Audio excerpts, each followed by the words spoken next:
Attention! Welcome to the Film Mages Podcast, where the popcorn is our ammunition, the couch is our foxhole, and the cinema is our place of worship. Now let me see your war face. Ah! Let's test the audio. Testing. Testing. 1, 2, 3. Remember, as close as you can possibly be, like this. Hello, listeners. Welcome Welcome. to the Film Majors. I'm Zach. I'm Mick. I'm Alexis. And who's this? What's across from us? Hi, I'm Zach and Mick's roommate, Jakobi. Hello, Jakobi. I live here. Nice. You do. You might recognize Jakobi from episode 2 of the Purgecast. Oh yeah, I would. Was that you? Me. No, I was. Yeah, Nice. Jakobi was our inaugural guest on the Purgecast. I was doing that. Very exciting. Yeah, and now they're back. And you might also notice, based on the audio quality, that we're all in the same room together. Yeah, this isn't the fourth time we had, the first time we've had 4 people on, It's right? the second time. Second time. Yes. Wow, we've only done this twice? 4 people in the same room? Yeah. Yeah, it's only happened twice. What's going on with that?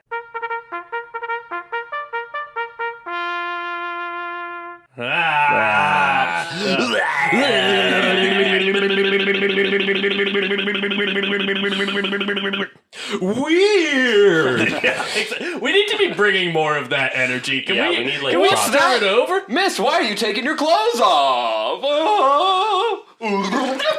So, that Jakobi raises a good point. Have we seen I am anything? naked. Have we seen anything recently? What's going on with the movies, folks? What are we doing? I believe that the hosts of this show have all seen the same film. And I think we should save that. Oh, we want to save it? I think we should watch what we have seen separately, and then we can And get then into we that. can come together? Yeah. All right, well, I saw I would Police love Story. to come together. That was an ejaculate joke, folks. That Come, was a joke about ejaculate. Good. Well, yeah, I saw Police Story. How was that? That was fucking great. That's a Jackie Chan film, Movie's right? so fucking good. I think Jackie Chan should be the president of the world. I've decided. Anybody who can, slide down string lights from, 3 stories as they explode all around him. He got really injured doing Can that. he still? I am sure he fucking did. Yeah, Can his he hands still were, do that? fucked. Is he still able to do that? I bet if you asked him to, he could. Yeah. He's getting up. Oh, there. are you going to question Jackie Chan, Jakobi? Let's invite him on the show and see how that fucking goes for you. I could take him. That's just This hysterical. is me challenging Jackie Chan to a fight. Yeah, that's good. You heard it here first. I would like to see that. Yeah, that would be good. Is that the first time you'd seen it? Yeah, I'd never seen Police Story before. I've seen Police Story 3, but I had never seen, because that's also Super Cop. Meet the Cop. That who can't be stopped. Yeah, that movie's incredible. Yeah, it's a Michelle good Yeoh. movie. Yeah. Holy oh my shit. god, that stunt she does with the motorcycle. Yeah. Fucking crazy. But That's yeah, dope. very much enjoyed Police Story and looking forward to watching Police Story 2. Hell yeah. When are you going to see that? I don't know, sometime soon. It's on the shelf. Fuck yeah. Yeah. Jakobi, Alexis, have either of you seen anything recently? This might have been the worst week in terms of movies that I've seen that aren't good. Oh, really? We started it off. I find that hard to We believe. started it off strong with Without a Paddle, and then meandered our way down to X-Men Origins Wolverine, which is great. yikes. That's a good movie. That's a classic. Yeah, there's nothing wrong Oh with yeah, I it. caught about half of that. That movie sucks shit. No, it's so good. Zach was like, "Oh my god, Okay, how listeners- have we not covered this?" For Listeners, those just so of you're you who aware, don't know, Jakobi, you love bad Jakobi things. has bad taste in film. Actually, now that and you're should on the feel show, bad. I wanted to ask you about that. Yeah. Why? Why do I like bad things? Yeah.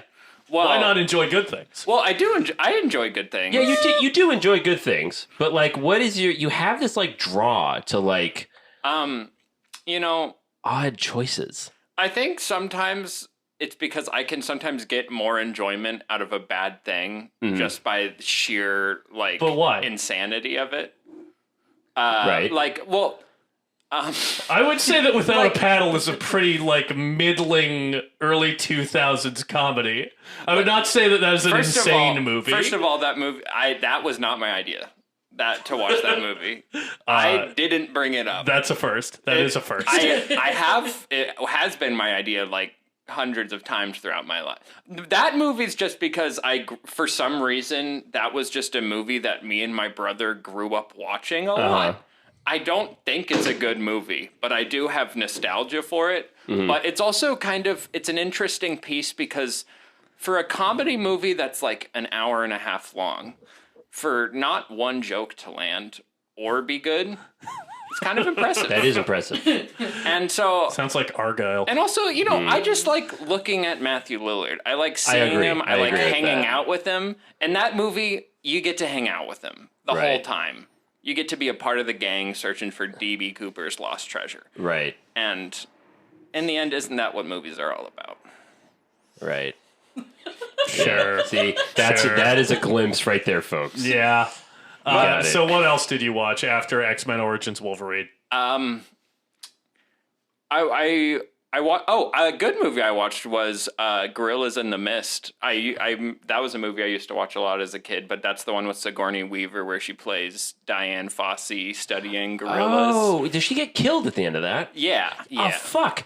Wow. Memory unlocked. Did a gorilla do it? Holy shit. No. When I was a kid, like, for some reason, I was like deeply into gorillas. Like you don't need to explain that. They're inherently cool. My first dream job as a kid was to be a gorilla conservationist because I found out they were like going extinct and it broke my little 5-year-old brain. Right. But I watched that movie and like it's actually like the movie is like very because I'm pretty sure some of the gorillas are like puppetry. Is it? I'm pretty sure because forever since I've seen that. Like some of the shots like definitely don't look like actual gorillas, right? Because they would have to teach a gorilla how to act, which would be hard. No, you can do it. I mean, you probably could. You could teach them sign language. So I'm assuming. I think that was fake. Yeah, she's basically like Jane Goodall in that film. Essentially, yeah, I remember that movie. Was that a made-for-TV film? No, it was. I think she was nominated for an Oscar for that movie. Yeah, it's a pretty good movie. There were back-to-back years where Sigourney Weaver got nominated for Best Actress, which were for Gorillas in the Mist and Aliens. Wow. And then it was like, oh, she's probably like on track to win something, and then she never got nominated again. Jesus. Yeah. Should have won for Avatar: The Way of Water. She's so good in that movie. I'll die on that hill. She's really good at making herself sound like younger. She acts like a child. You're really into that, aren't you, Jakobi? Yeah, you freak. Sick little freak. God. No. Got you in 4K. Walked right into that one. The only people Chris that are saying Hansen's that are in the you. other room. We invited him. This is a sting. Wow. Okay. Well, that's I don't get that a reference. lot. You've never seen To Catch a Predator? No. Wait, I'm familiar with it though. Chris Hansen. Is he the predator catcher? Yeah, he's the guy who's like, why don't you take a seat right over here? Oh, okay. Yes. Okay. Yeah. Good. This was a good tangent. Alexis, have you seen any movies? Yeah, I have seen a couple. I watched Chicago. Oh, I watched a little bit of Chicago as well prior to us talking about Cabaret. I know Jakobi was talking about how you were watching it and it made me want to watch it. So, so I did. I watched it and honestly, that movie fucking slaps. That's a really fun movie. Catherine Zeta-Jones, baby. Oh, yeah, 100%. I think it's just so fun. The I don't know, like almost like dream sequences, like kind of how how they bridge like basically like the stage production and what they're able to do with like a film instead of it being a stage production. They do the dream sequences and stuff. I've never seen Chicago on stage, but it seems like it would be fun because it's good on stage. Crazy. I saw it on stage one time. Really? Yeah. I'm jealous. Yeah, did things for little teenage me. How's Richard Gere in that film? Great. You do not like Richard Gere? I don't know. I'm kind of Luke. I want to watch more young Richard Gere. Oh, I grew up with Richard Gere because I've seen Pretty Woman like dozens of times, Right, I've never seen that. Still need to see it. Yeah, I haven't seen that either. Guys, come on. What the fuck? We didn't do romance. Okay, Alexis, if you put it that way. All right. You twist my arm. You got me. I was just talking about Pretty Woman this morning because I was talking about the episode of I Love Lucy that's in Pretty Woman is not the same. Yeah, we were discussing this because, well, you know what? I'll save it for when we're talking about the movie. Yeah, okay. Yeah. Cool. Who directed Chicago? That is Rob Marshall? Yeah, Rob Marshall. It's the only good Rob movie Rob Marshall ever made. Marshall. It's Yeah, the it- only one. You know what's It was crazy? all downhill from there. What's crazy is looking at his filmography and seeing what he did after doing Chicago, and you're just like, what the fuck is this? Rob, didn't stop. he do- Like didn't he do- Chicago's so fucking good, and then everything else after that is like, what? Didn't he do Parts of the Caribbean on Stranger Tides? Yes, he also did. Right. He also did Yes. last year's live-action Little Mermaid. Okay, so he Okay, did Parts of the I Caribbean. liked that movie though. He did Parts of the It's dreadful. Caribbean. It's dreadful. on Stranger I loved Tides. it. That is the because- worst movie of the decade. It is not. Yes, it is. I'd watch Argyle 1,000 times before I watch The Little Mermaid Zach- one more time. Zach, if you I know- was stranded on a desert island, There's one thing you've ever been right about. there are many, and this No, is listen. no, they this is hated not they one of hated them. Jesus because he told them the truth. What? Did you just compare yourself to Jesus? You know, they had a lot of followers because he was hung like that. Up to So, he actually did Parts of the Caribbean on Stranger Tides because Jesus? he needed, I think, he did Wicked, right? Or Into the Woods. He did Into the Woods. Yeah, we he still- needed to get that. We're talking about green light. Chicago. We're not talking about Jesus anymore. No. Okay. Thank you for asking. though. I Thank was you a for- little. we I was ever just like, I were? didn't realize Jesus did Chicago.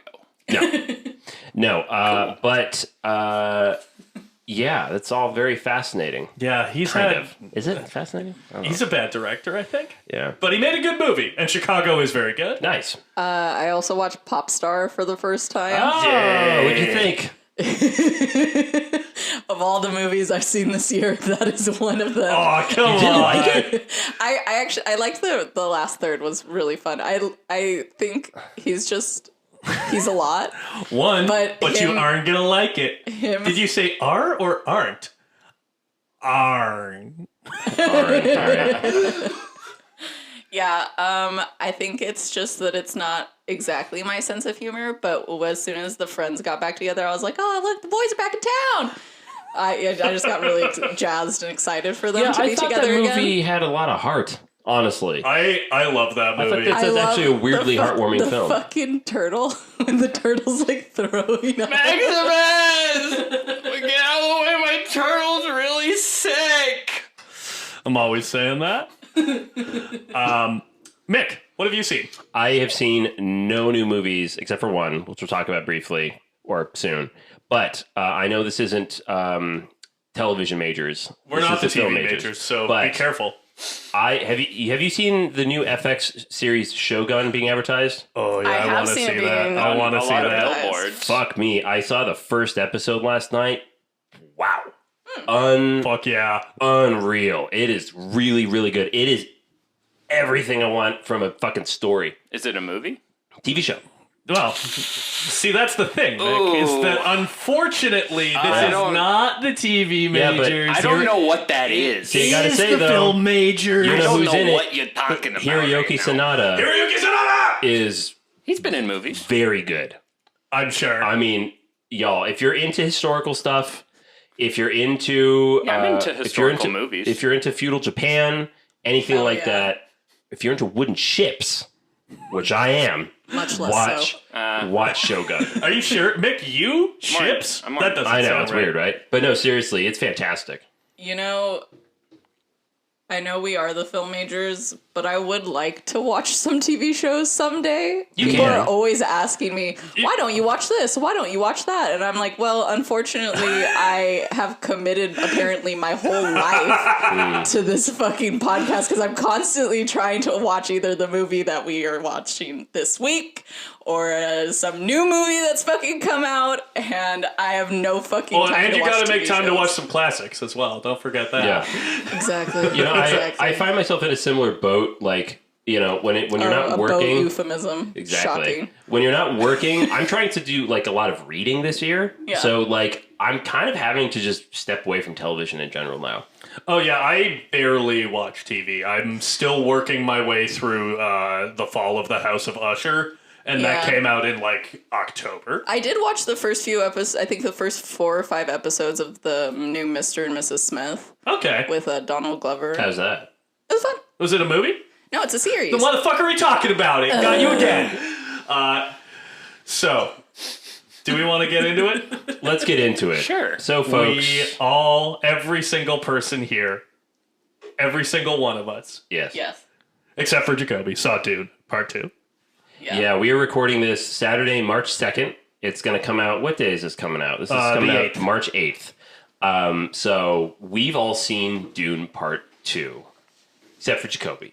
Yeah, I saw Zoolander. Which is a little better than Dune Part 2. Slightly better. Yeah. Slightly better. Well, what did we think? What did we think of Dune Part 2? Jakobi, how much do you care about this? Like, do you want us to, like, not go into spoilers? I mean, I'd rather you not spoil Right. I don't for think sure. we need to spoil it at all. Yeah, I guess I can It's be... a very I new can movie. be We don't want to vague. spoil that for any. What I was going to do is, like, listeners we either. could just be like, hey, folks, if you don't want to have anything spoiled, then we would, like, go and post, like, skip ahead to this time mark. You know? We don't have to do that. I can be vague about the things. Yeah, I'll that be I wanna vague. talk I'll be about. vague. I really love the movie. I think it's Denis Villeneuve has like basically strengthened his technical craft from the first movie in every conceivable way. I agree. This is a movie that like gets to be more action heavy. Because, you know, we've done the heavy lifting of setting up the world in the first movie.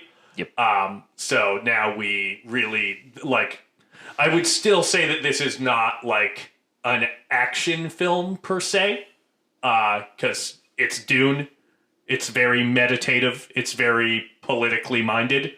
But it does have some fucking killer action sequences that are just, like, realized so well. The Worm Unit did their fucking job. Yeah, they did. Incredible. I'm Wait, so... what'd you just say? the Worm Unit? Okay. It's the unit that's dedicated to the worm. Isn't that the worm?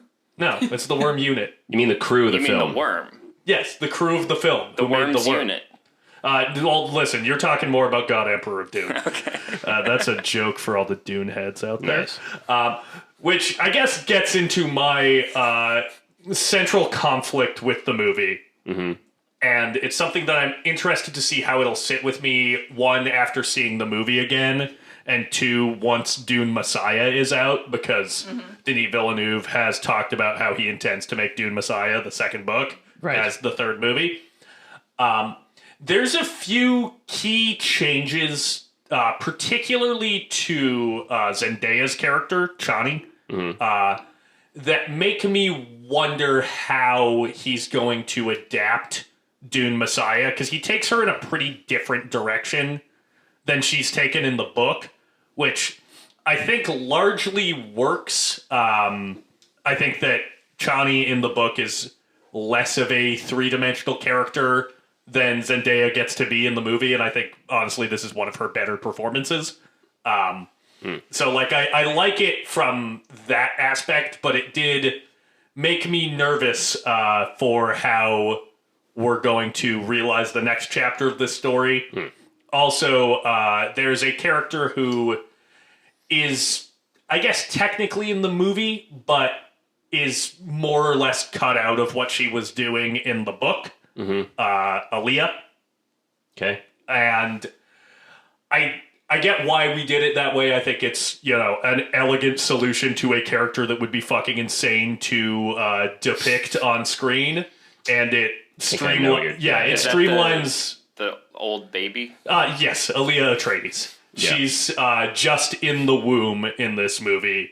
And we kind of streamlined the timeline, because if you've read the book, you know there's like a 3-year time jump between Paul going out to live with the Fremen and sort of the final climax of the book. Right. So she's cut out, which, you know, I think makes sense from an adaptation standpoint, but I was kind of sad I didn't get to see that, because I was like, I was kind of like, how's Denis Villeneuve going to do that? And he didn't do it, which is an elegant fix, but I would have liked to see him get even weirder with it. Right. Because Dune is a very fucking odd, psychedelic book. Yeah. And Denis Villeneuve does a really good job grounding that stuff.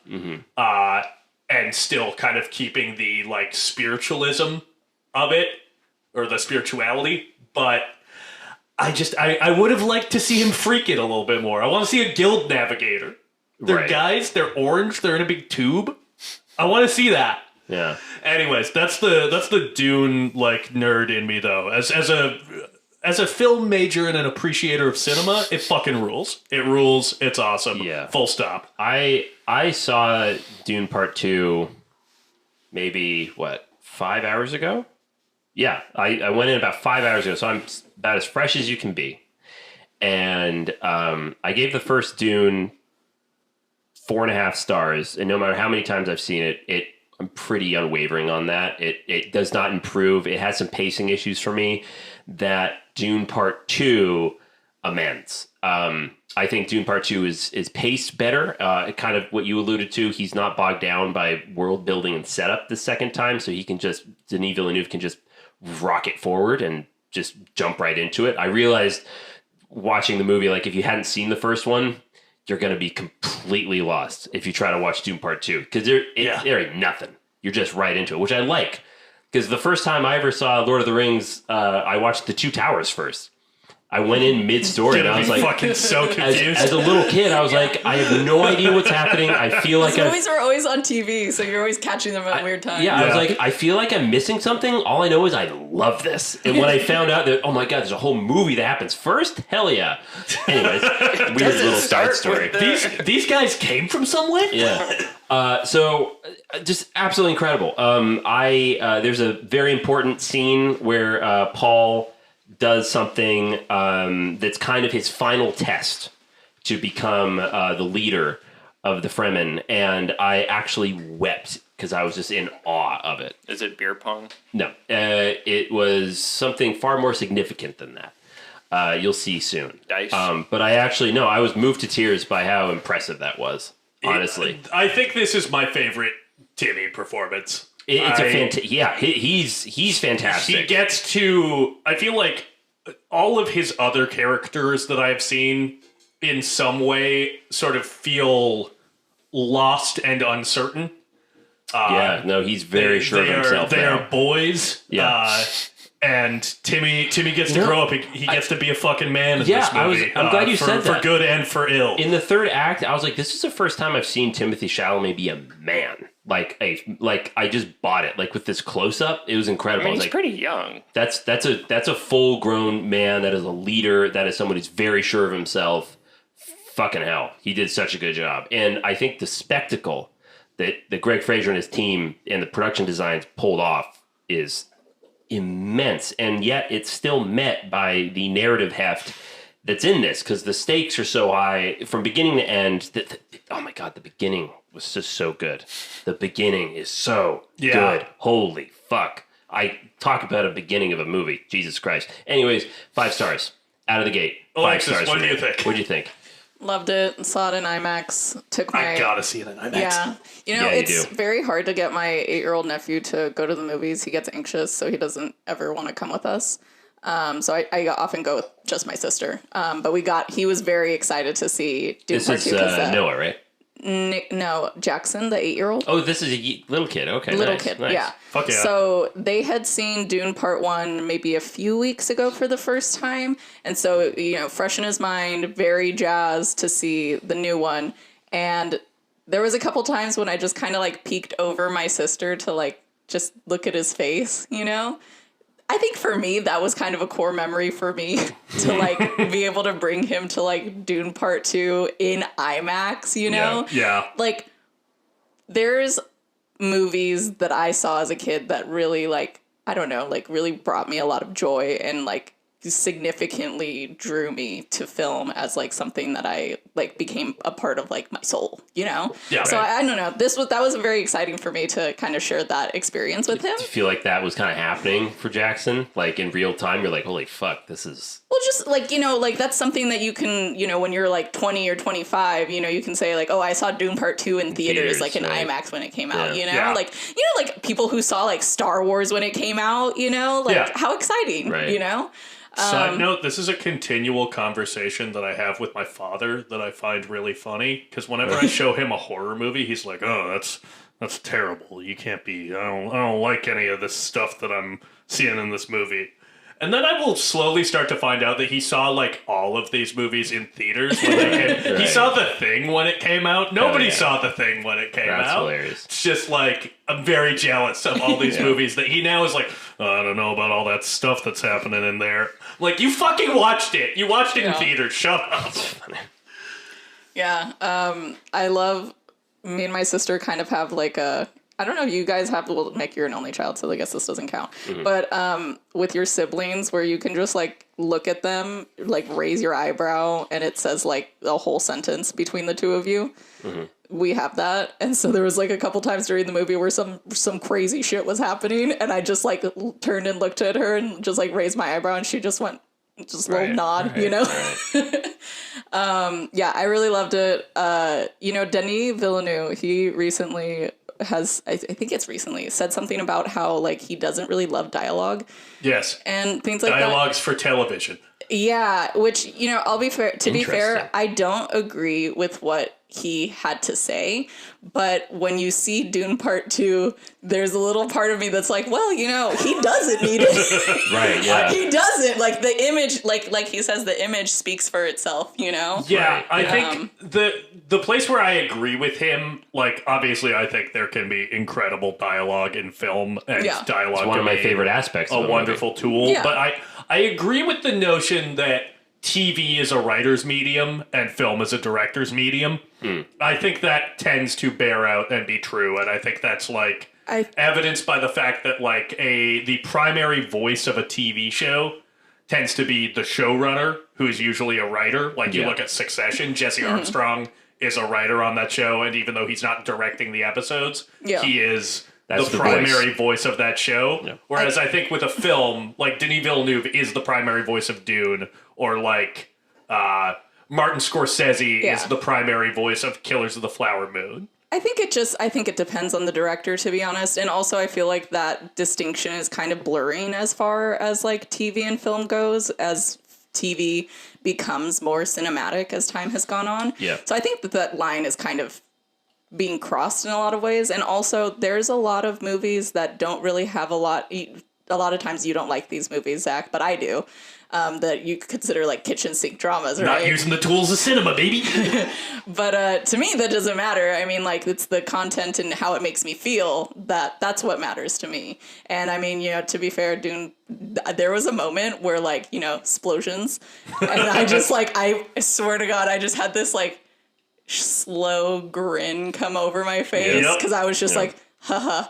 Destruction. For real. I was grinning like a stupid child when Paul first rides the worm. Just just delighted by myself at an AMC. For the record, since you said it, that's a scene that made me cry. It's so good. Yeah, no, I did. You're funny. I was like, it's kind of like what Bong Joon-ho said when he watched Mad Max, where he was actually brought to tears by the spectacle. That happened to me in that scene. It's fucking really good. My mouth was just straight open. I just felt like a tear like rolling down my cheek as it was happening. Absolutely incredible. However, we have to talk about the new Harkonnen. Well, listen to me. Mom, the Baron wants to make me bald. Yeah. He wants me to go to the desert and use my charm to take over the Spice People. He still sounds like Elvis. What's going on? He sounds... I'll make that knife for chip and check. He sounds less like Elvis, but there's still Elvis in there. It's still in there, baby. Now. Have you guys ever considered that Elvis sounds like him? No. We've heard... Have you heard interviews of Austin Butler before Elvis? No, I just mean I think that Austin Butler inspired Elvis. All right. Well... That's interesting. Good. Awesome. Yeah, it's... I mean, I do think he inspired him in the sense that, no.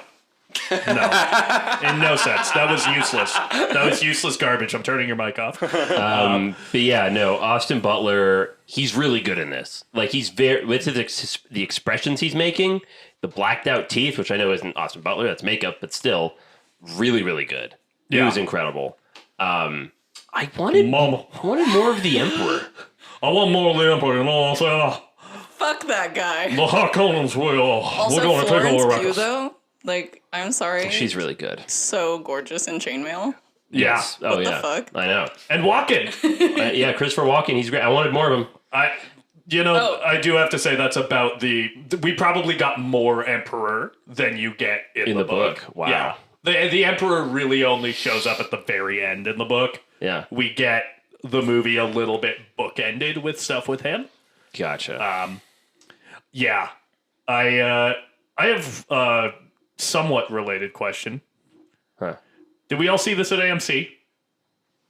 No. Okay. I did not. I Wait, really? have, because we don't have AMC in Fresno. We only have Gotcha. Regal. Okay. So you missed out on the What? new The new- Nicole Kidman Oh my AMC God. ad. And I really like it. You want to know why I really liked it? Why? I Because- hate it when because- those no, because gleeful Alexis- smiles come over No, your Because face. Alexis, It's no. never when you something- go to a cinema and the movies are so perfect and powerful, what is a movie that you would like to see up there as I can't think when Zach makes noises like that. Like I'm.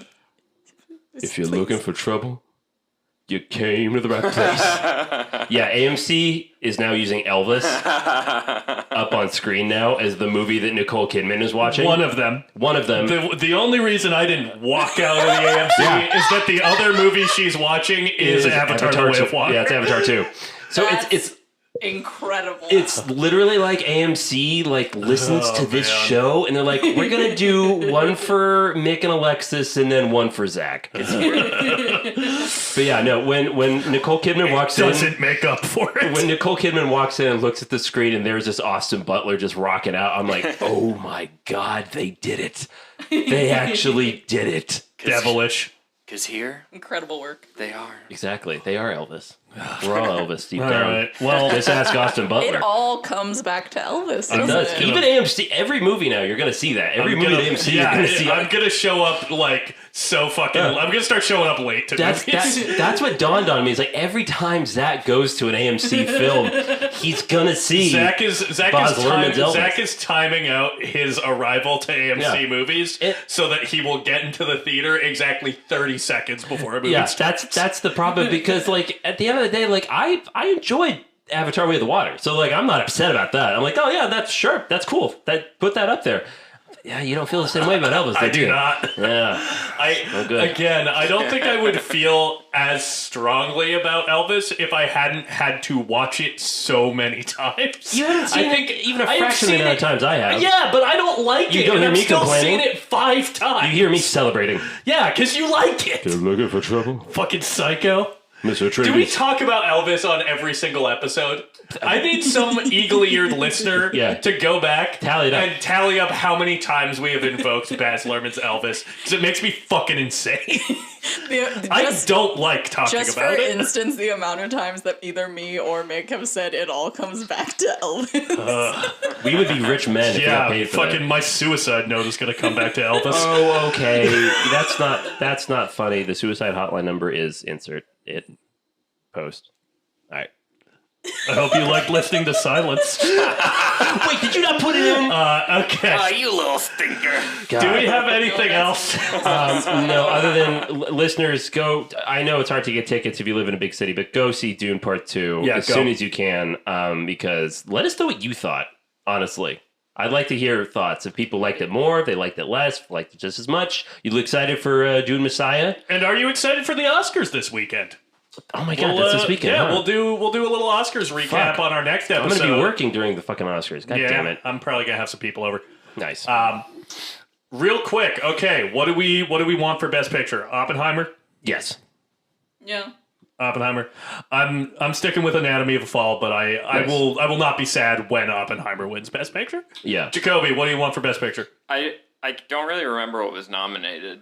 All right. But in my heart of hearts, I want a movie to win that wasn't nominated. It's Godzilla. No, yes, but in actuality, like a movie that I'd like to be I guess not for Best Picture, but for Best Actor is The Iron Claw. That reminds me, love that actually. movie. Yes. So right before Dune Part 2, they played a trailer for Godzilla Kong Rise of the Empire. Whatever the fuck it is. As a new Godzilla Empire. fan, I'm not that pumped Yeah, for that so movie. the person sitting next to me, total stranger, didn't know this person. There's a scene where the baby ape like points to, like for Godzilla and the other King Kong to like look here, and you just see this massive shot for IMAX. Like that's how the trailer ends. It's like it's in the trailer of characters pointing at how this is shot in IMAX, and I just went, fucking hell. And the person sitting next to me laughed, nudged me, and said, yeah, like after -1, we gotta stop, right? Well, America's got to stop. Yeah, we as in America has to stop. We gotta stop doing that. We just got to give Godzilla back. Yeah. It's a sad state of affairs. But you know what? No. I mean, I did show up maybe like 2 trailers deep, but I didn't see anything from Marvel being advertised. Yeah. Just nice. The only movie they only have one movie coming out this year, which is the first time in a long fucking time. Thank God. Madam Web. Oh well, yeah. Oh, I saw the new trailer for the new Ghostbusters Frozen Empire. Oh, my God. Okay, let's stay positive. That's an icicle to the heart. Yeah, why would we stop talking about Dune Part 2 to talk about any of these things? I think that we should. Mad Max Furiosa, though. Fuck me, that trailer rules. Yeah, I'm excited. Fucking hell. All right, let's hop out of what's going on.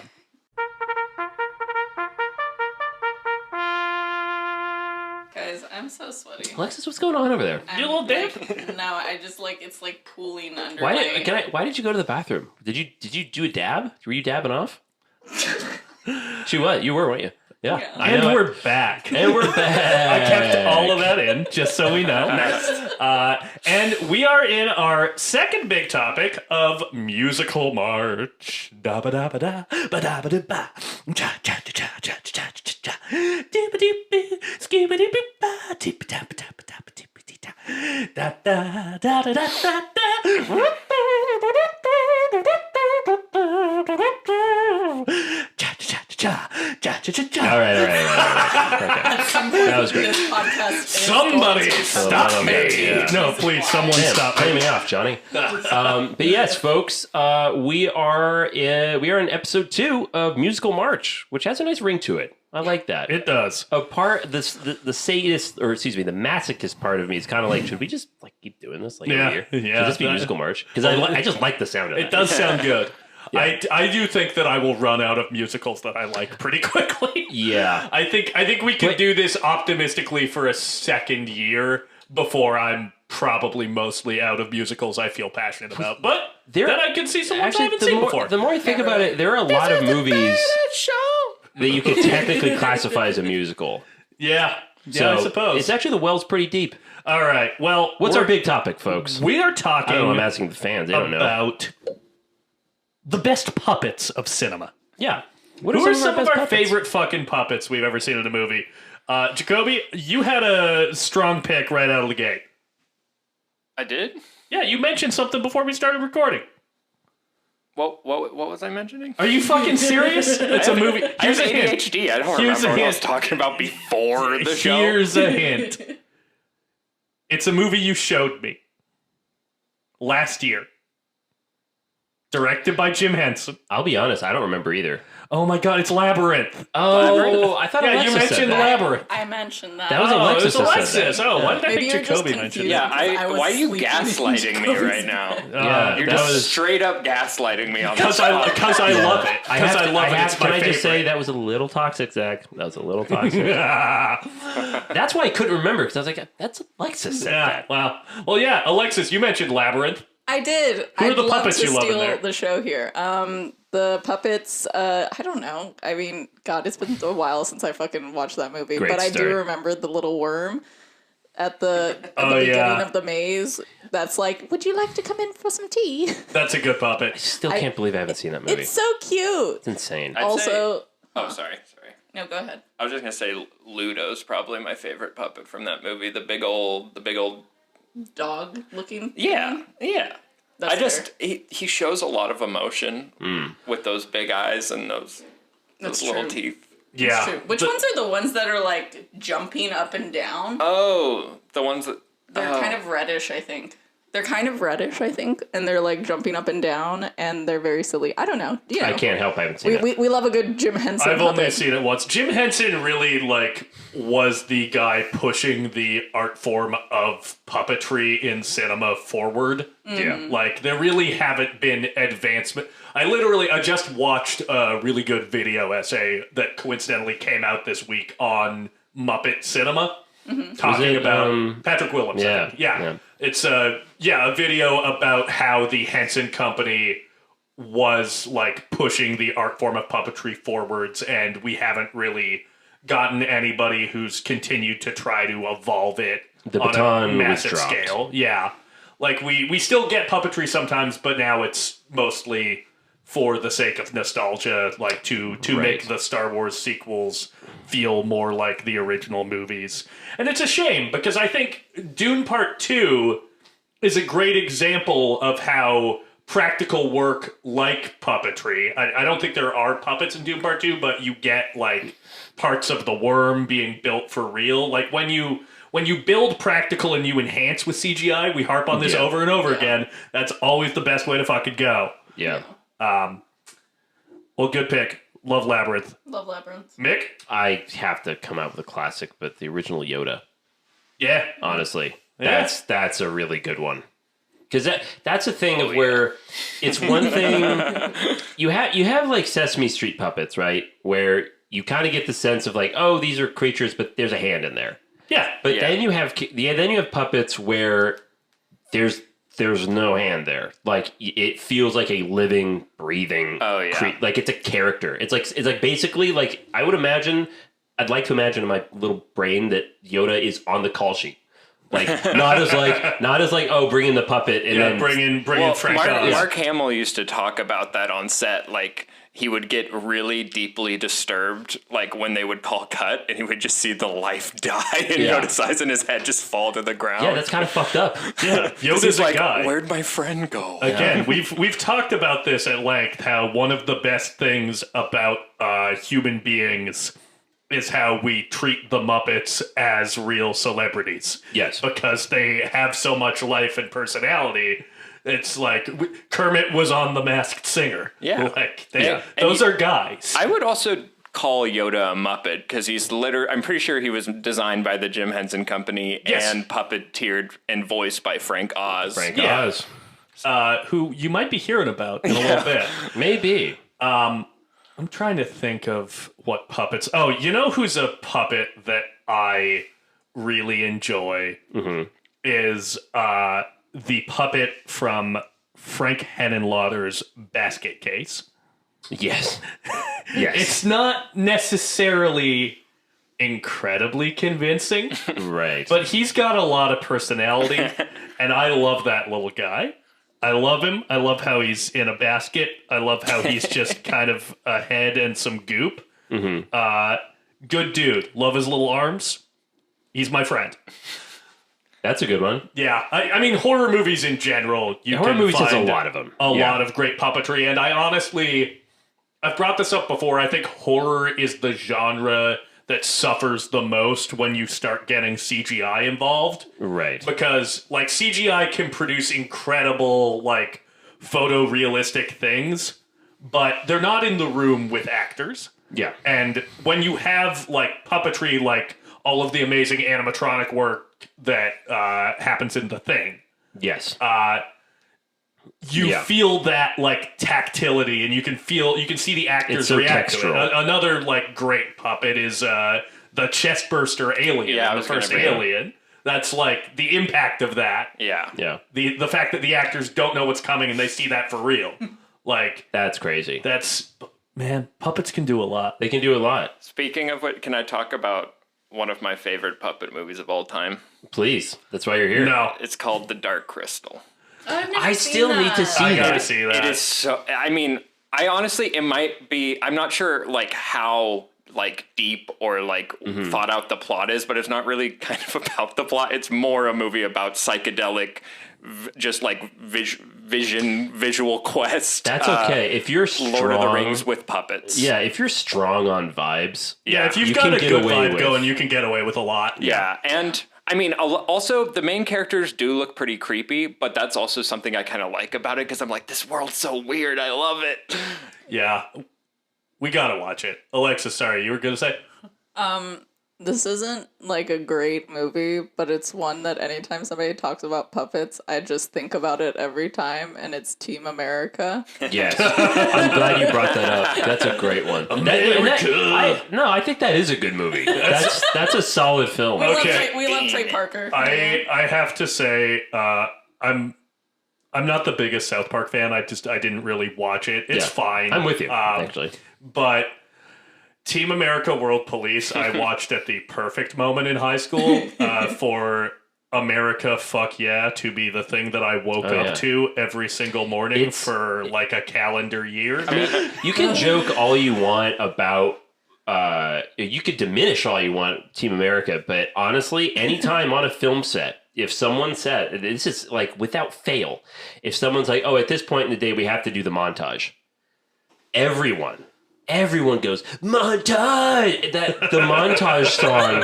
has stamped itself like onto our collective consciousness. I would say for the better. What are you looking at? Oh, I was just looking over at the shelf to observe puppet movies. Oh, okay. And I have one. I have one as well. What's yours?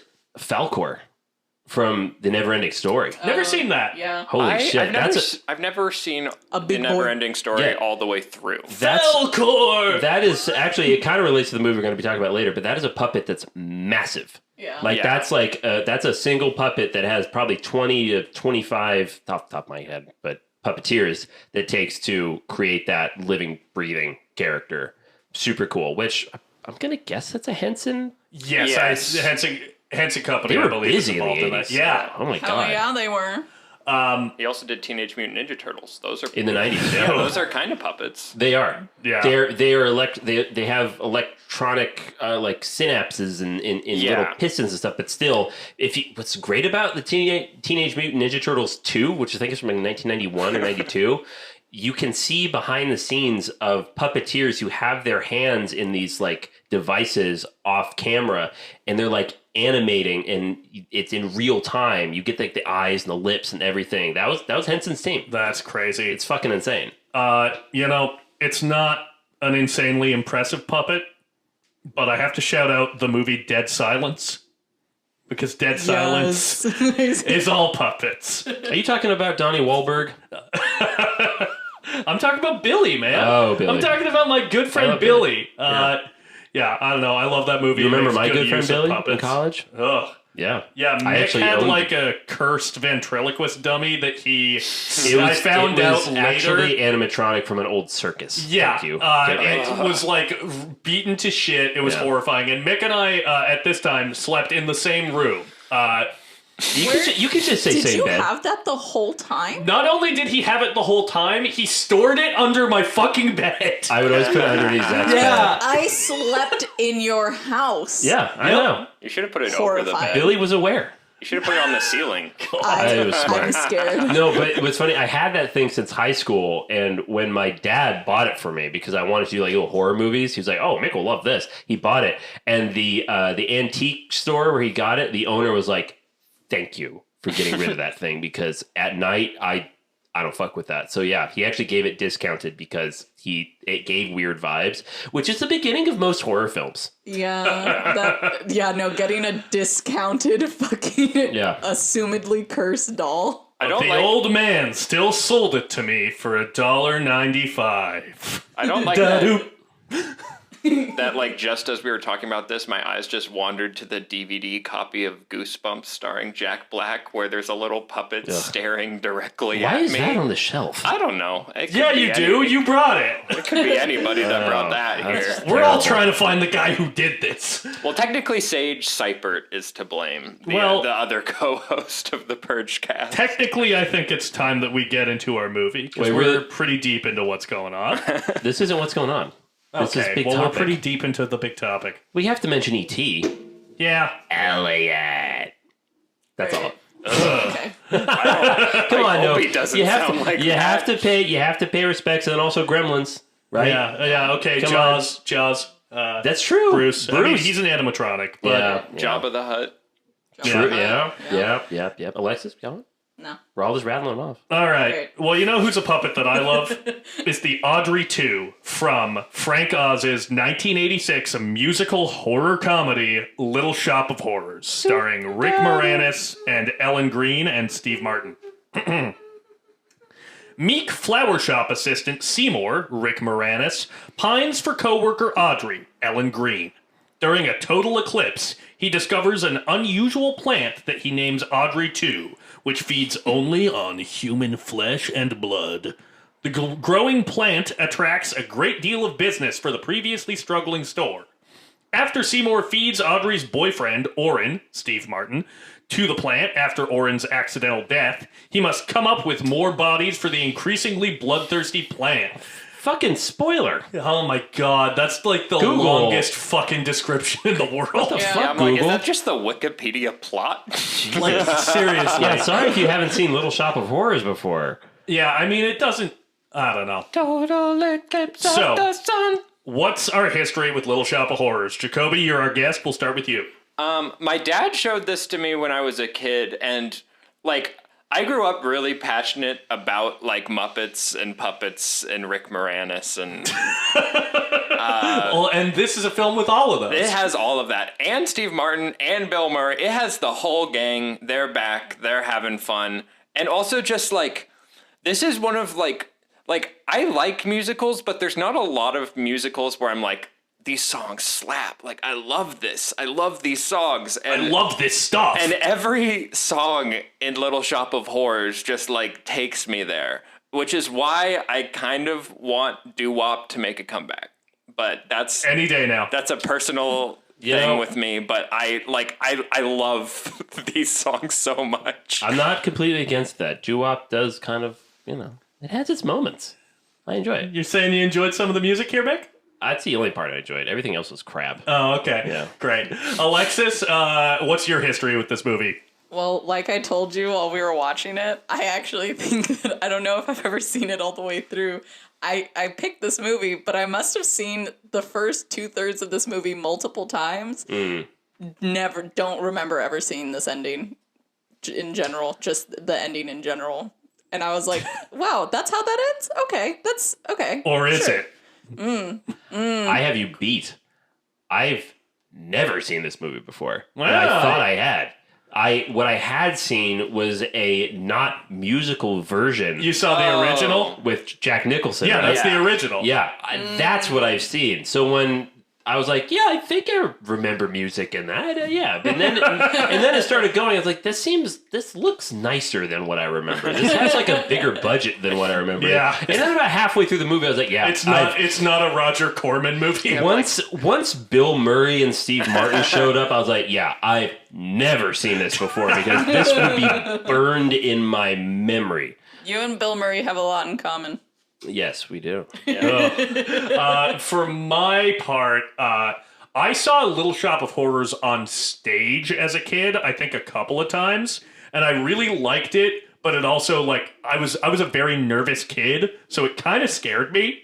The ending kind of freaked me out, because the ending to the stage play and to the director's cut of this film involves Audrey and Seymour both being consumed by the Audrey 2, who then goes on to take over the world. And I was quite saddened by that, because I like Audrey and I like Seymour, but I was always very compelled by this musical. And now I don't know when I first watched the movie version of this. It might not have been until I was in like middle or high school. But I think that this is a like phenomenal adaptation of the show, with one notable exception for the theatrical cut. Yeah, Do we want to get into that first? Yeah, let's just dive in. So, Yeah. test audiences watch this movie in its original form, which features Audrey being chomped by the Audrey 2, dying, asking Seymour to feed her to the plant because finally she'll be somewhere that's green, which is a callback to her song Somewhere That's Green, which is a really nice moment of like narrative full circle fuck you. Yep. and then Seymour combats the plant, loses, is eaten, and then you get this kaiju sequence to Don't Feed the Plants with all of these, like, this tabletop stop motion stuff that, like, looks so expensive, and test audiences were cowards, and they were like, we need to see them be happy, and they ruined it, and fuck them. So I watched the movie, the theatrical version, and I thought the ending was fine. It's, it's not a good ending, but it works. Then I saw the alternate ending, the original ending, which is what Zach just described. And I started to think about it, and I went, holy fuck, this is so much better. Because Rick Moranis should not succeed in this film. Yeah. He should... Seymour is a son of a bitch. Yeah, he murders He's a bunch of guys. And he should...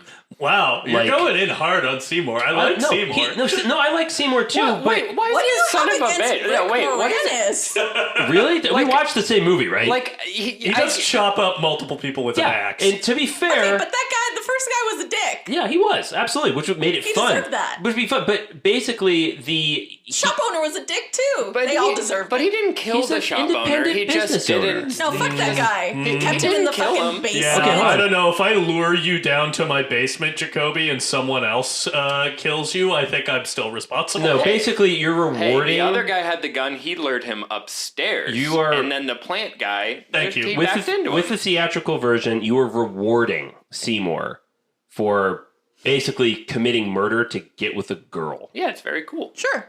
which He saved her. I much prefer that character falling, and then not only does that cause himself to fall, it causes the apocalypse. Yeah, it has that Way like cooler. B movie like It looks sort gorgeous. of feel of Okay. well also the cars just like the flying around. like this being an adaptation of something that came out during the Hays Code of like evil Yeah. must be punished. Yeah. If you do do a bad thing, you have to. I don't know. It just feels more in line with what we're doing. Yeah, I think it makes the movie feel far more complete. Like the ending that we get in the theatricals feels way more like an afterthought after watching the alternate version. I would agree with that. Okay. No, go ahead. Oh, sorry. I was just gonna say, like, I do think that the director's cut ending is better. Mm-hmm. The only thing that I like about the theatrical edit, which I don't think is better, I think it's a worse version of the movie. Yeah. But I will say, I don't think I would have the same nostalgia for the movie as I do now, because Right. as a kid when I watched it, I was also the kind of kid, if I watched a movie where like the heroes didn't win or it had like a sad ending, I would be like, why'd they do that?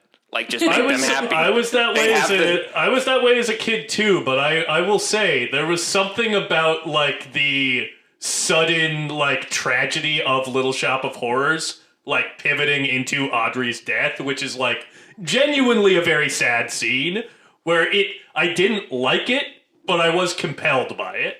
Yeah, no, that's the thing, is I think as an adult I appreciate it a lot more as an ending, and I think that it's a far better ending, but I also feel like this movie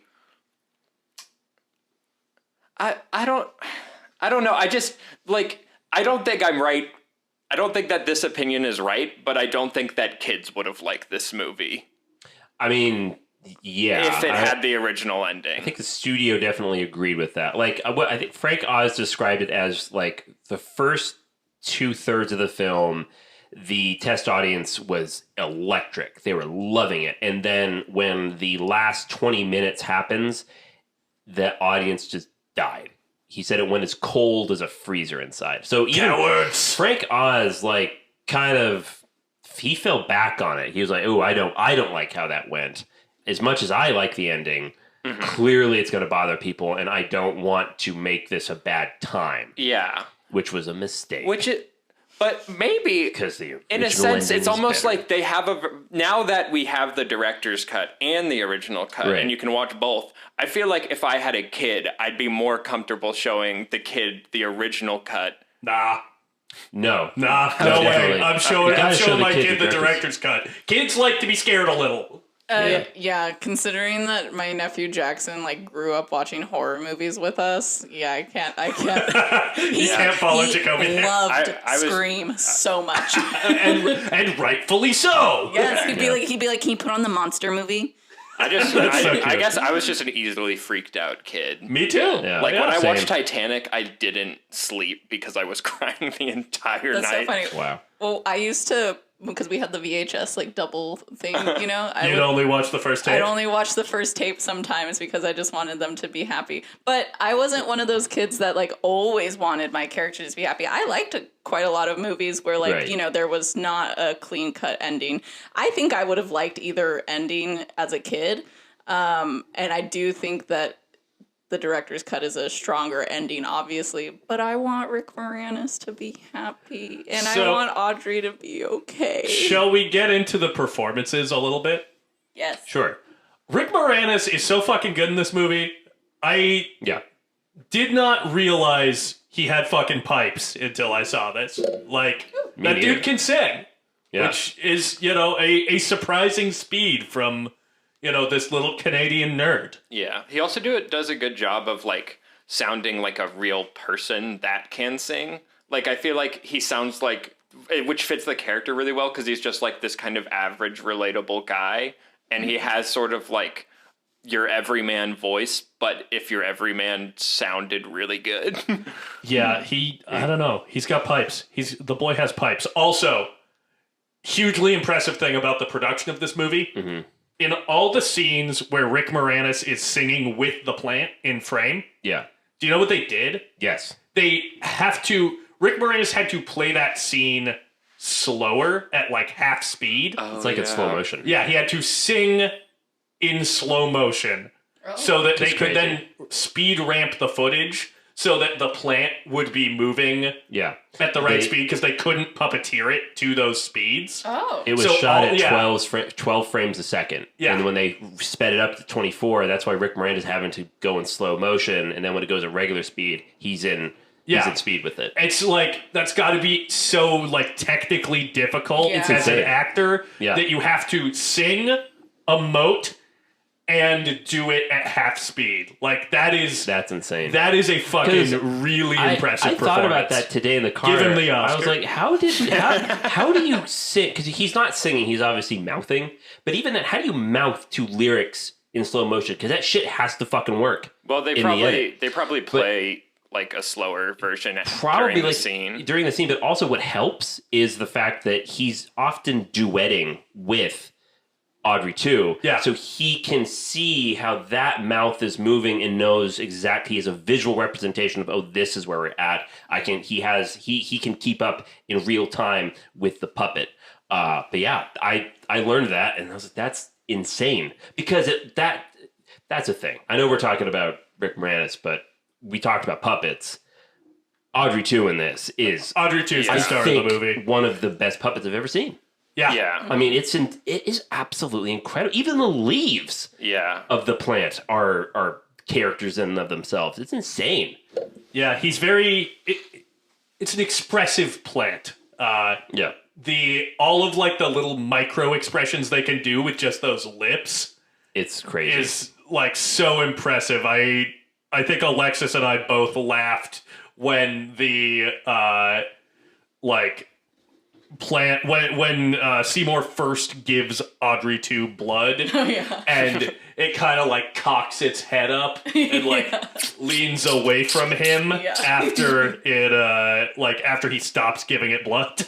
Well, he tries to give it his other finger that isn't cut open. Yeah, and it keeps trying to bite it. Yeah. Yeah. No, it's truly fucking incredible. We got to bring puppets back. We got to bring them back. I know. It's true. Who voices Audrey 2? Oh, Levi Stubbs. Who dat? A great voice. R&B group from the Four Tops. Okay. Yeah, because like, that's a real singer right there. Yeah. Oh yeah. You know He's who, like a blues R&B singer. That's you know cool. who else has a fucking voice on him is Ellen Green, who Oh my plays God. Audrey. Crazy. Like that- considering the voice that Fucking she hilarious. does, Yeah. and then the pipes that she has. Yeah. She's good at singing funny. Like, And it's like she it's can fucking so over the belt top. that. Yeah. It sounds so good though. It sounds good, but every time she would belt, I would laugh out loud. Really? Yes. No, I'm saying it's good. It's Yeah. just funny to me. Interesting. Because it's so over the top. I mean, I think it's also kind of her whole vibe in the yeah, movie. it she's fits her like how character. she- She's the looks. only person who carried over from the original stage show. Yeah. The way she's just she played. Yeah, she played Audrey on stage. Okay, she's that just actually makes so mousy. The way she speaks with her lisp. Yeah. Sorry, Mr. Mushnick. Yeah. Oh my gosh. She's incredible. deserve someone that's kind and. All of her like kind of nonchalant ways about talking about the horrific abuse she is experiencing the fucking from she the has, like, a dentist. cast The- Yeah. someone says, "You got tied up." No, just handcuffed a little. Yeah. It's like, Jesus. God, yeah. I Yeah. think we also got to talk about Steve Martin. Well, okay, so that's the Fucking thing. insane So, performance. As someone who had been going into this fresh, right? I was like, Yeah, for some I'm curious. reason, I wasn't like, oh, we're gonna meet the boyfriend that puts a shiner on her, right? Yeah. I didn't think that, and suddenly Steve Martin as Oren Steve. Scrivello DDS shows up on this motorcycle, and I'm like, what the fuck is happening? And then he like puts his bike away and he rips it off. Like he's talking about all the things, like I like to inflict pain. I would shoot a puppy with a BB gun and all this stuff. And that's why I became a dentist. And I laughed so hard because also, I don't know if people are aware, but it's a running gag that most people who drive Harley Davidsons are dentists. What? Yes. That's Really? like that's a bit like that's an inside joke in like the motorcycle community that if someone's riding a Harley, it's because they're just a weekend rider and they're probably a dentist in real life. So when he shows up on this bike and he's like, "That's why I became a dentist," I laugh so hard because that's like a double joke. That's really good. I love that he stops his motorcycle by looking at it because Yes. he's so cool. That's how cool he is. It's gotta stop. There's like a moment where his motorcycle drops out of the sky, and it's so funny. Yeah. That makes me fucking piss my pants laughing every single time it happens. It's insane. I like Austin Butler as Elvis, but Steve Martin as Well, that was Elvis young, just a would have bad been kid. incredible. I also love how it almost seems like his voice is escalating through the movie. Like when there's that one scene where he's like, "That's better." That's well. He's like When he's having so much fun. he's so upset when Bill Murray comes in and is like, "Yes, do it more, more." Bill Murray Okay. We need to talk about the Bill Murray scene because this is maybe this might be a hot take. This might be my favorite single scene Right. Bill Murray has ever done. It is I think that's valid. so funny. Yeah. Him as this masochist who shows up to this dentist because he hears about how horrible he is. Yeah. This girl walks out with like this insane nightmare headgear on, which Like something he can't out of talk. Saw. She's like, and he's like, "Oh, well, they have to do that to remove the jaw. You're very lucky, young lady." And just how fucking visibly horny he is. Yeah. Every time Steve Martin busts out a new like torture implement. He's so close to orgasm. I Yeah, love how and he's then- like, "All right, get in there." He's like, "Yes, doctor." Shut up. So good. Yes, doctor. And then when Steve Martin kicks him out, sicko. It's like it's not. That's obvious. Well, I don't know if it's obvious, but that's not in the stage show. I'm not That surprised. that is an invention of this movie, and it's. I think it's the only time where Bill Murray and Steve Martin were ever in a movie together. Yeah, Like I I've think you're looked right. through their filmography, I can't find anything else, and it's just like they play that scene so perfectly. It's such a perfect comedic setup. Listeners, I'm just going to rattle off some names here. If you've never seen Little Shop before, which is unlikely, but I just want to remind you the cast of comedians that is in this film: Rick Moranis, Steve Martin, John Candy, Bill Murray, Jim Belushi, Ron Belushi. and a fucking whopper of Christopher Guest. Yes. Christopher Guest is in this movie. From Clue. Yeah, that's Alexis. We were talking about this. I was like, I am blanking who the this Spinal guy Tap is. guy, right? Yeah, Yes, Spinal Tap. he's Mr. Waiting for Green in Guffman. Clue. Absolutely Who does he incredible. play? He's the guy who comes in and he's like, "Excuse me, I just noticed this strange and interesting plant." Oh. John Candy's in this too. Yes. Yeah, lovely. Weird. No, Mr. Green is not Christopher Guest. Oh, is that not? No, that's no. Michael. That's the other guy from Spinal Oh, Tap. yeah. Okay. Wow, I'm getting Michael McKean, I gaslighted think. Again. Oh, yeah. Yeah. So, All just right. sit in that, buddy. Whatever. Correction corner. Okay. Yeah, God just- damn. Cool, man. Yeah, how many times are you going to gaslight us, Zach? It's crazy. During At this least one show? at least a few more. But it is amazing that Frank Oz got these comedians who at the time were at the top of their game. Like, I'm surprised Dan Aykroyd doesn't show up. Because at one everybody point in loves the this. Muppets. I think, honestly, what probably happened was like someone told someone like, "Hey, do you want to be in this for like a little bit, Yeah. or do you want to be?" And before you know it, like everyone's like, "Oh shit!" I feel like I know why Steve Martin's in it is because he's been on the Muppet Show. He was in the Muppet movie. Like I So feel he like probably he knows Frank collaborated Oz. with Yeah, them a lot. him and Frank Oz probably. And Yeah. in terms of Candy, John Candy, I believe was on This Hour Has 22 Minutes on CCTV with Rick Moranis. Yes, with that's from SCTV originally, Yeah. which is so. Do you guys watch SCTV? It's fantastic. It's like what- the Canadian what even is that? Saturday Yeah, it's Night Canadian Live, SNL. which by the way is better than Saturday Night Live. I grew up. Canadian. I grew up watching SCTV. That's how Rick Moranis got his start. That's how Eugene Levy got his start. That's how thank Catherine you. O'Hara got her start. But yeah, John Candy. SCTV. You have SCTV to thank for John Candy. Yeah. Fucking incredible. But yeah, the caliber of talent in this Yeah. film is unreal. Yeah. It's absolutely crazy. Yeah. Alexis, there was another person involved in this movie who you pointed out to me who I didn't know who they were, and you were like, "How do you not know who this is?" Do you recall? Did I? Yeah, it would be the person who wrote the music. Oh, Alan Menken. Who is? Famous. You know. I didn't Nice. know. Okay, he did, the music for basically most of the Disney Renaissance films that we, grew up on, like in the 90s, late 80s and 90s. Who Alan does he Menken. play? No, he doesn't play anybody. He wrote the songs. Oh, I thought the you said he was in the movie. No. No, he did was the music. involved with the movie. I I see. don't think he did the book, like as in the words, but he does the music for Yeah, it. Okay. Yeah. Did he do the music for the Broadway show? Yes. Okay. So it's in the credits at the beginning. Yeah. Okay. He hasn't done much. He's only done Beauty and the Beast, Little Mermaid, The Hunchback of Notre Dame, Aladdin, Newsies, Tangled, Pocahontas, Hercules. Wow. Who's this guy? Yeah, What the a fact that you guys What don't know who does- fucking Alan Menken is blows my I mind. haven't heard of any of that. Hey, if he did Pocahontas, he's right by me. Oh my Get outta god. here. Get You outta gotta here. stop doing that. Get out of here. Can we get a few go more? back to your own country. Can we get a few more takes of you getting yourself canceled? Don't you have enough already? We need a few there- more. I mean, at this point, it's Probably just make a derivative. whole we need episode of- options for the edit. Honestly, Yeah. we should have a bonus episode. That'll be our first Patreon content. Mick Yeah, canceling Mick- yeah, himself. pay Torpedoes his career. Pay us, and 10-hour Nick will. edition. He will be canceled. You know what would be really funny is What? if we put those as sound bites on TikTok and those were the ones that went viral. That would give us listenership. Not the right kind. That's okay. God. Plus, it can work as evidence in court. Yeah, Oh hey, my bad God. news is still news. Go Rick ahead. Moranis is so cute, by the way. Like There it is. He is adorable. he's Yeah. so cute, so precious. Very like, hung. As soon Yeah, I'm the one going to be canceled. Yeah.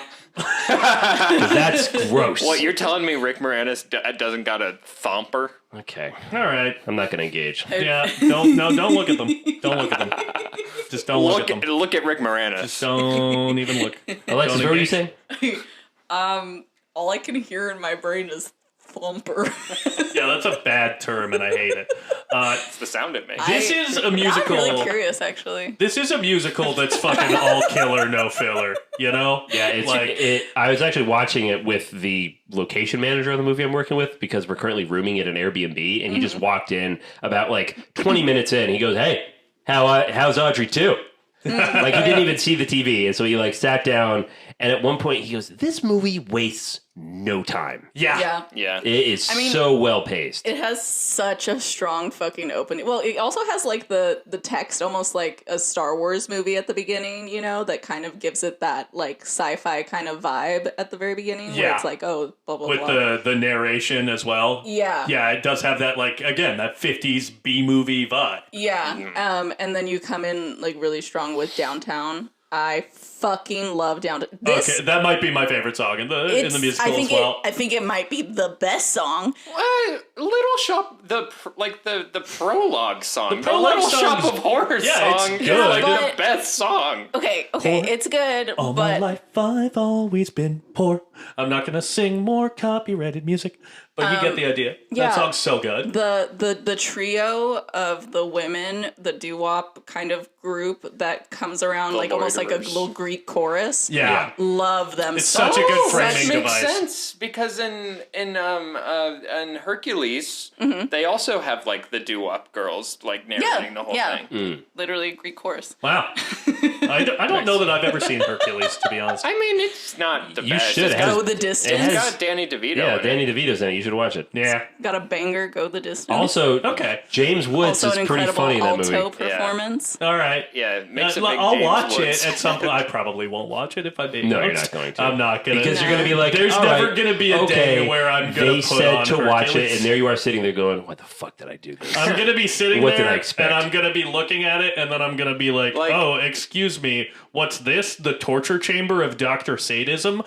We're gonna wait on Hercules." You know, I'm just gonna start every time I come over. I'm just gonna start singing like "Go the Distance" or "I Won't Admit I'm in Love." Is that the name of the song? I don't remember. I don't know. Yeah. You're going to change it up. Usually, you do all the colors of the wind, which is for me. She No, does that I for know me. that's you, Mick. No, she Oh does my that God. for me. Every time you walk in our apartment, you're just belting. I'm like, all the Alexis, can colors you of still the paint wind. with all the colors of the wind? That's good. Hell Let's yeah, she can. tank him. Tank it more.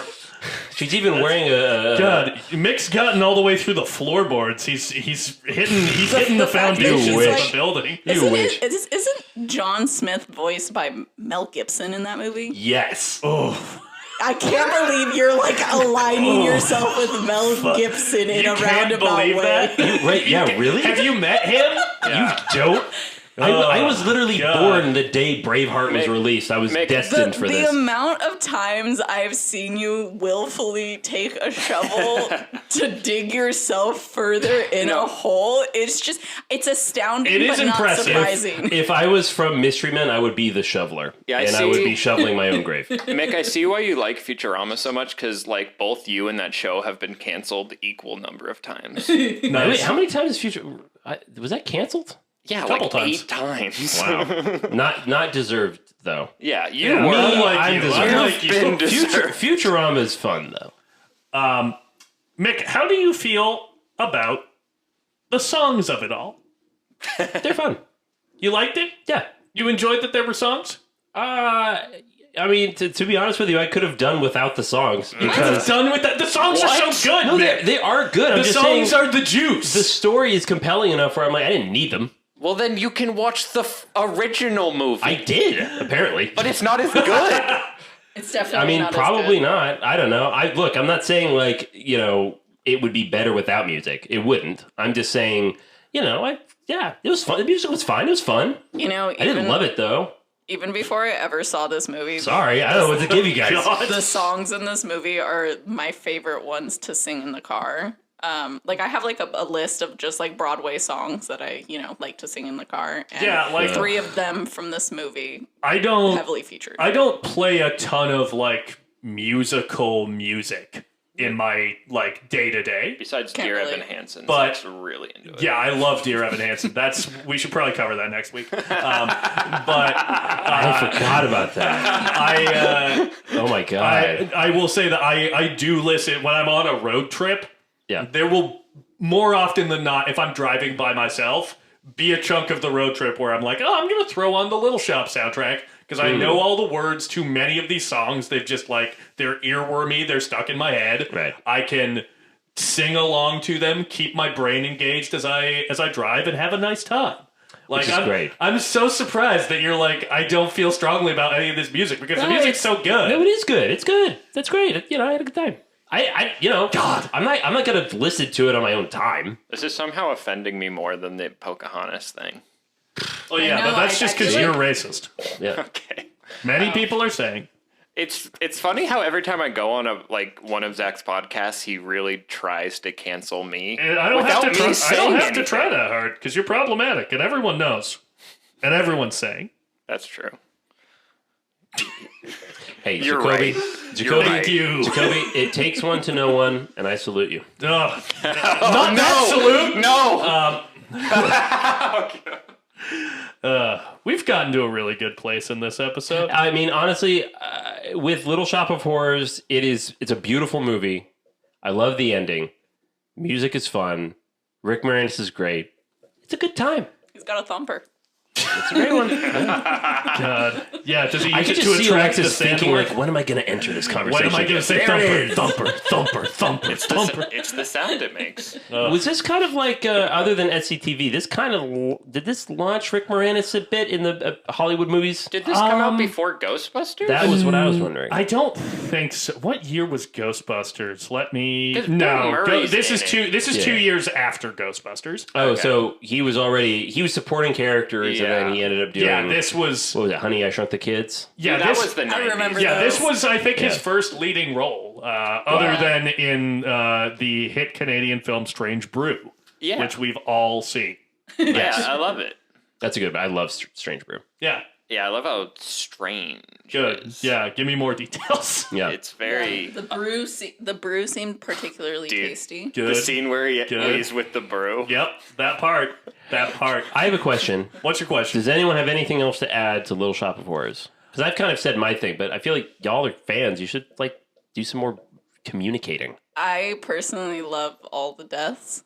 I'm a big fan of the boyfriend In dying. the movie. Yeah. Gotcha. I'm a big fan of when the shop owner dies, to be honest. Mushnick? He's a piece of shit. Recognize him from Moonstruck? Oh Yeah. my god, yeah. Yeah. Yeah. Fuck, what's his name? He's really good. Garrett.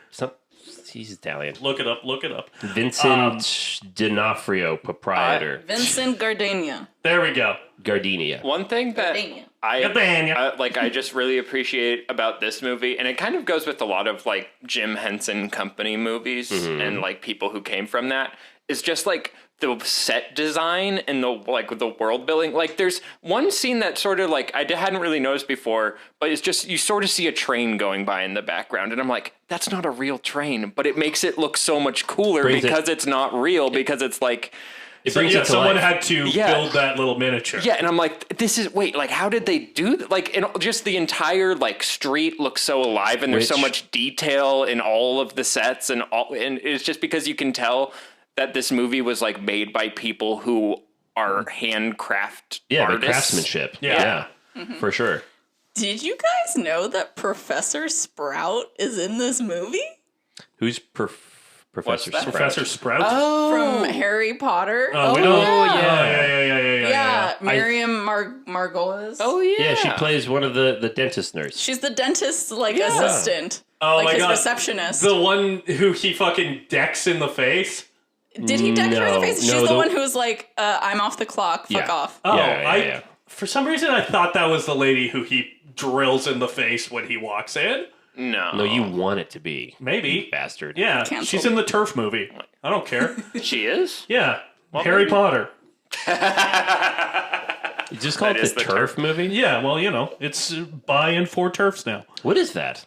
Trans-exclusionary radical feminists. We all remember what J.K. Rowling's been up to. Mick, No, you I've heard should. that- She continues to. No, I've never heard of that. I've never heard of the acronym TERF though. I've heard of that term. No, it's Yeah. pretty common. Yeah, I mean, you should like get used to it because it'll be a new way you're going to cancel yourself in the Yeah, future. no, we're gonna yeah. Mick's gonna go through a full Chappelle arc. We're just getting ready for it. Yeah. Okay, here's a small detail that I said I was gonna bring up earlier. Does more than one episode of I Love Lucy actually exist? Because I know that allegedly it was a very popular television show that was on the air for many years and presumably generated many episodes. However, when it appears in other media, it is only ever the Chocolate Factory episode where Lucy works at the chocolate factory and the conveyor belt of chocolates starts going. Why are we too talking about fast. this? Because it appears in this movie. Does it? Yeah, they're Yeah. watching it during somewhere that's green. Yeah. On their When they're little married. 12-inch Right, yeah. TV. Right. Yeah. I have seen one episode of I Love Lucy. Is Yeah. it the chocolate? It is that episode. I don't believe that there are any other episodes. Well, this is my conspiracy theory. Well, I watched. First of all, wrong. Second Yeah. of all, No. if you watch Pretty Woman like you should, because there's great montage in it, and it's Julia Roberts and Richard Gere. Yeah. If you watch Being the Ricardos, You would have to waterboard me to do that. Yes, but if you watch Pretty Woman, they are also watching an episode of I Love Lucy, and it is the one where they are crushing berries beneath their feet. Who is gaslighting people now? I don't believe you. Let's see, what else? Oh, you know what's another great little like puppet shot that's not the Audrey 2? Mm-hmm. During the dentist number, when Yes, Steve the mouth. Martin is drilling inside Yeah. of the mouth, yeah. and we get the POV shot through the mouth. I want to Yeah. see that from a behind the scenes picture because that looks so cool. Yeah, that's got to be a crazy fucking rig. Yeah. I really enjoyed that. has Frank Oz directed anything recently? The last thing that I know he directed was the Stepford Wives remake with Nicole Kidman. Oh, I like Were I there, like that movie. I've I never like that seen as it. well. were I saw there it in puppets theaters. in it? I've never Is seen it it. poppers? Were there? Poppers! Yeah, do they do poppers? Freudian In that? slip.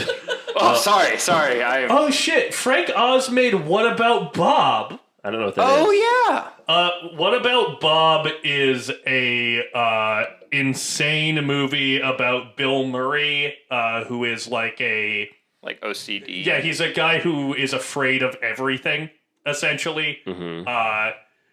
Who becomes like obsessed with his therapist, played by Richard Dreyfuss, and like follows him onto his family vacation. Okay. I watched that movie a lot as a kid. I don't know how it holds up. I feel like I watched it in middle school and I thought it was funny. I feel like, Weird. but it's also like very dark. Like it's basically like if you took out the jokes, it's Yeah, just it's like a psychological thriller. Yeah, shit. it becomes Cape Fear. He did the Indian in the Cupboard. Do you remember that Okay. movie? I remember. I remember that the book. trailer. That's a fucking deep cut right there. Wow. Yeah, I feel like often as a child I would go, "Death therapy, Bob. It's a guaranteed cure." Also, can we just Great. appreciate It's that, a good movie and I like it. that the director of this movie is Miss Piggy? Hi-ya! He is, isn't he? Doesn't it?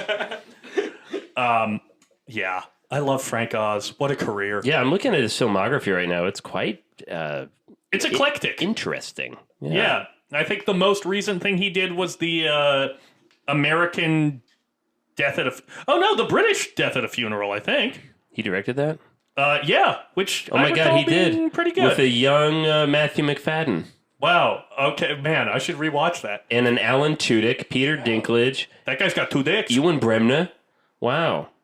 Man, I think... I like that we've now just started marveling Yeah, at Frank I think- Oz's career. Yeah. I think we could probably wrap this up. We're Yeah, getting I to think that so. point. Unless we have anything else we'd love to add about Little Shop of Horrors, directed by Frank Oz. I like the little detail where the plant starts fishing coins out of the... Yeah, that was fun. like, it makes the phone call to get Yeah. Audrey to come over to the shop, and then it puts its, like, tendril in the coin slot to try to get its quarter back. Yeah. Yeah. Like, those are just, like, great little physical details that, like, sell the puppet as being real.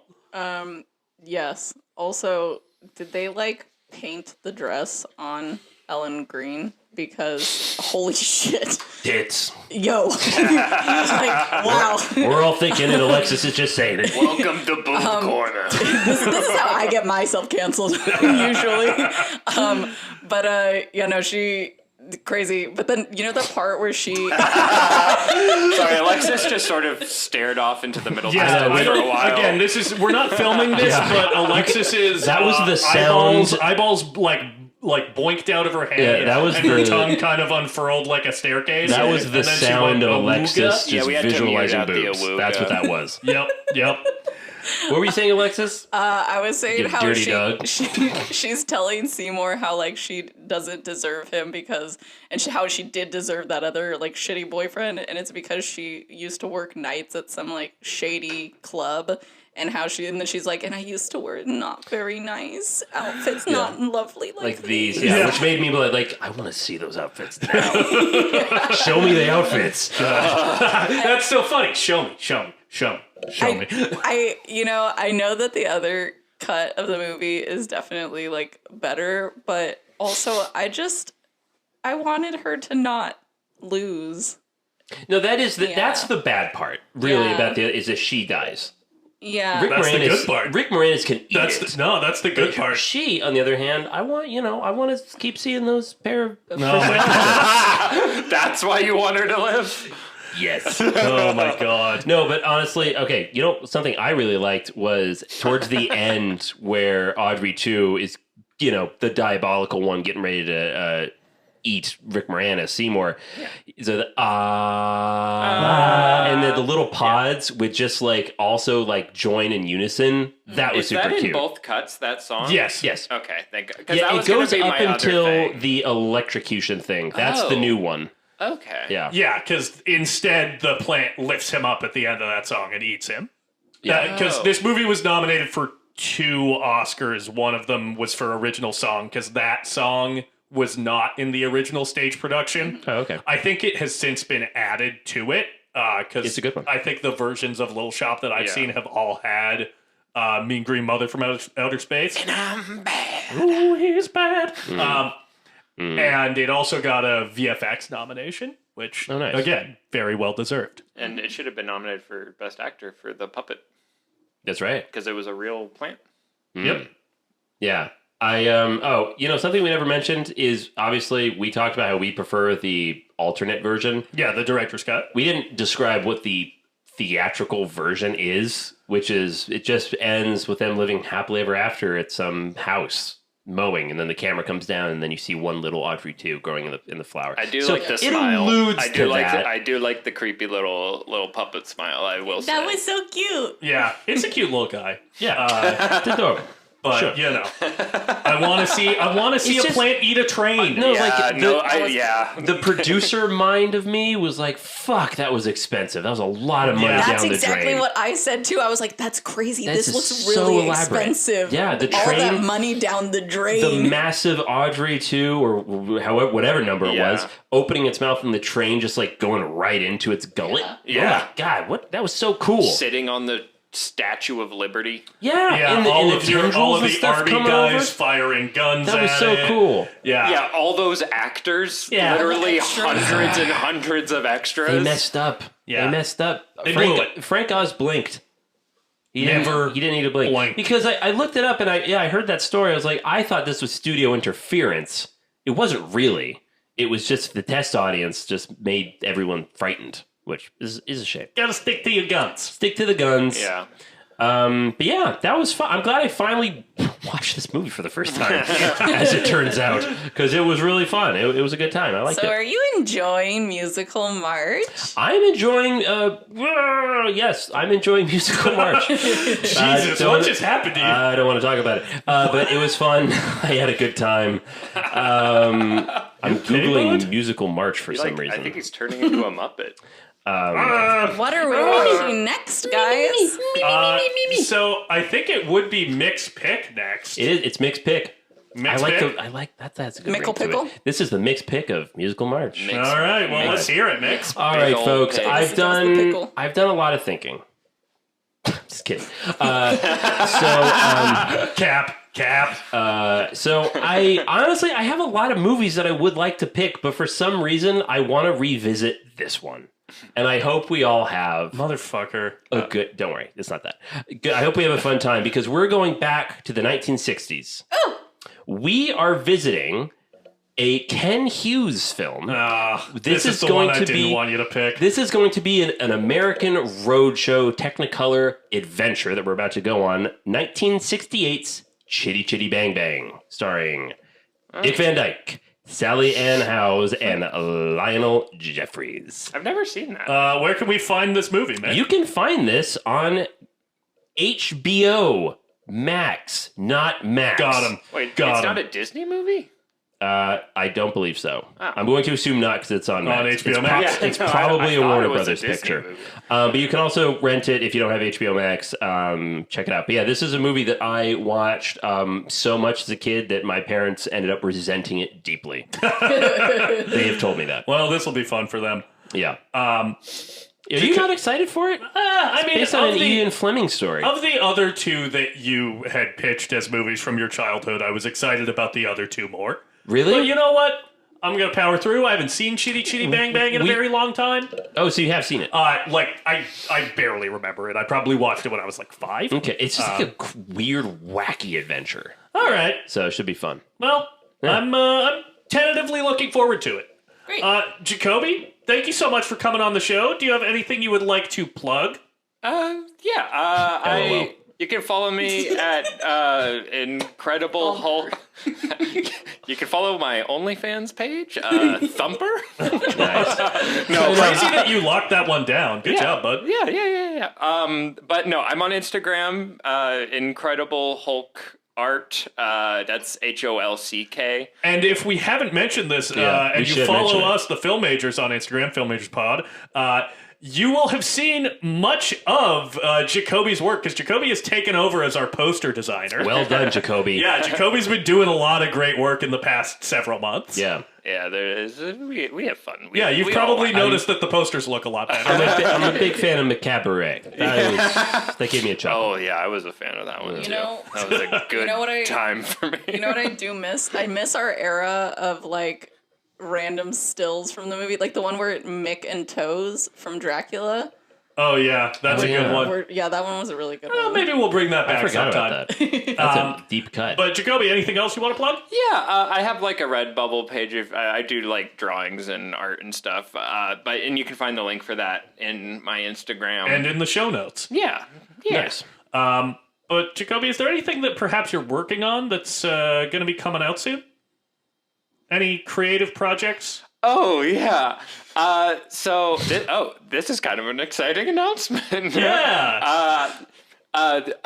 From a lot of the Zach's actually helping me a lot with it, but I'm going to be starting my own podcast with Sang, who is a guest. Yes. nice. Go back and listen to our Old Boy episode. It's going to be called the Big Lizard Podcast. Nice. And we are going to be taking our way down Godzilla Road, maybe the greatest street ever built. Nice. We're going chronologically through every Godzilla movie, and just Even the good ones. what the fuck did you just say? Mick's trying to start. Actually, you know what? You're right, because there is a very bad Godzilla movie starring Matthew Broderick, and it's maybe the worst movie I've ever seen. I gotta rewatch that. Yeah, It's Mick, you not should keep good. that locked down as the one you want to be. Because I just want to revisit it. It's been so long. I've never seen it. It's like, what if we did Jurassic Park, but we called it Godzilla? But a friend of mine rewatched it recently. Was like, this movie kind of slaps. Like if you accept the fact that it's bad, like accept that. If you Have accept that fun this with it. movie sucks, it's good. Yeah. That's actually, I do have that philosophy with a lot Yes, of movies. we know. Well, Jakobi, we're very excited for the Big Lizard podcast to premiere. Yeah. Zach's going to be our first guest. Well done. Yeah, you'll find it linked in the show notes once it's out. And yeah, with that, I think we can probably wrap things up here. If you want to follow us on social media, you can follow us at Film Majors Pod on Instagram, Threads, Blue Sky, and TikTok. And if you want to shoot us an email, tell us what are some musicals that you love. We've got a long month this month, so we would happily take some suggestions. You can email us at filmmagerspod@gmail.com. And with that, we out. Bye. See you next week, folks.